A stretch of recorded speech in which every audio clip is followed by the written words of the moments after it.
Episode 2, welcome. We are conserving the Sherborne cartonnage.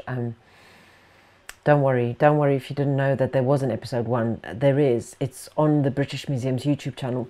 You can catch up with that later. You can subscribe while you're there, and you will never miss out on anything ever again. Don't do that now. Episode 2 is here, and we've got John Taylor, the curator for ancient Egypt here at the British Museum. He's going to tell us what a cartonnage is and how the Egyptians used to make them. We are also going to hear from Verena Kotonsky, the lead conservator on this project. She's done the condition report. She's going to tell us about it and tell us what she thinks she's going to do about it. Because as you've seen, it does need a bit of work. So she's going to actually also crack on and do some work. So let's have a look.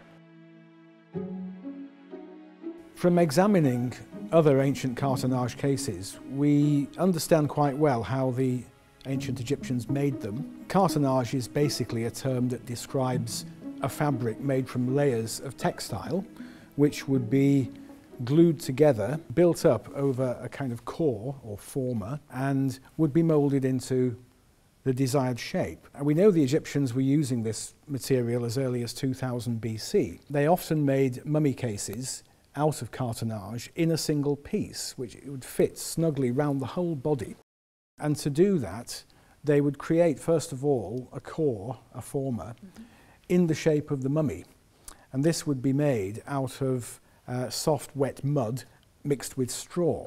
And onto that, they would glue these layers of linen, usually recycled clothing.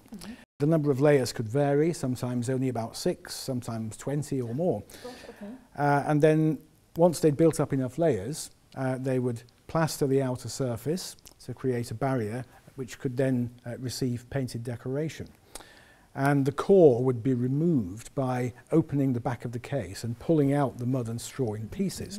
In the case of this cartonnage, they seem to have used a slightly different technique where they made the lid and the base separately, but probably using the same process.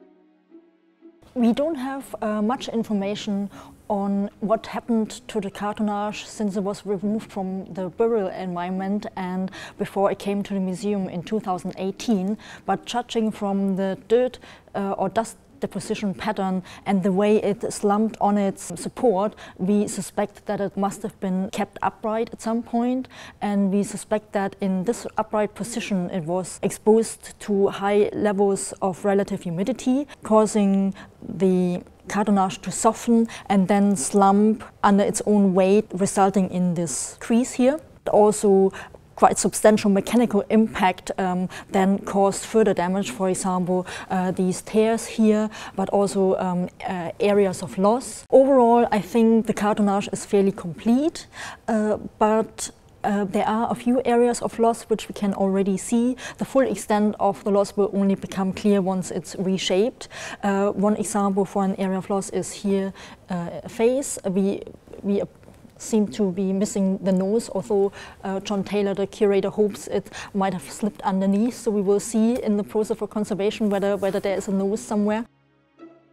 There are many challenges within this conservation project, but one of the main challenges is really the reshaping treatment. One aspect is, of course, to find that original shape. Thankfully, we have some historic photographs which will help greatly to decide what that original shape might have looked like, but it's also a tremendous technical challenge, actually. Before I start with any reshaping or stabilization treatment, it will be important that I remove any loose dust or dirt from the surface. That's for a couple of reasons. One is if I introduce any adhesive in a certain area, there's a risk that I might adhere the loose dust on the surface, and then obviously it will be much more difficult to get it off again. The other reason is that it might also increase the risk of staining.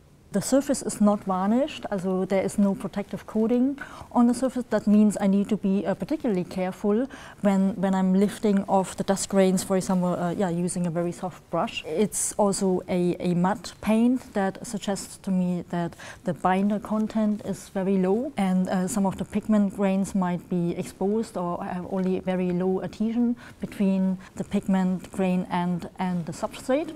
Cleaning is one of my favorite treatment steps, because that's where I really feel I get to know the object by moving over the surface centimeter by centimeter, because it really allows me to focus on a very small area, and by moving over my brush I can see what actually happens, how the surface responds.